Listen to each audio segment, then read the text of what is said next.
My name's Bob Cromwell. I'm the archaeologist here at Fort Vancouver National Historic Site. So the Spruce Mill was an incredible asset here that very few people realize was even here. It was actually a very short-lived, intense, and large feature. And it tells this incredible story of how the Army actually nationalized the lumber industry in order to cut aviation-grade lumber to defeat Germany in the First World War. Basically, the entire area from where Pearson Air Museum is now all the way out towards where the land bridge is was basically covered in this enormous mill complex. And when you walk around today, there are hardly any signs of it on the surface any longer.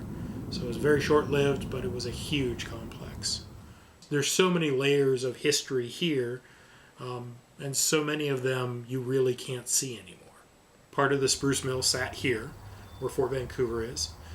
There is an empty field, basically, to the east of the reconstruction of Fort Vancouver, out towards Pearson Air Museum, and the Spruce Mill occupied that area as well. It's hard to envision a First World War spruce mill or lumber mill sitting on top of this site now. Now, the Pacific Northwest is famous for its lumber and the lumber industry. The Spruce Mill really represents the first modernization and mechanization of the lumber industry in the Pacific Northwest. It was built in 45 days under a national effort. I mean, they cut 143 million board feet of lumber in just a little over a year. That's just an astounding amount of lumber that came through this location. There were close to 3,000 soldiers that were actually housed here in order to run the mill. They ran it 24 hours a day, 7 days a week, really from the end of 1917 until November 11th of 1918. Those 3,000 soldiers overwhelmed the infrastructure here. They did not have enough space for them in the available barracks. So the images of the Spruce Mill show what I call a tent city. Hundreds of tents. These were called Sibley tents. They kind of had a domed triangular top. They were designed for 12 men.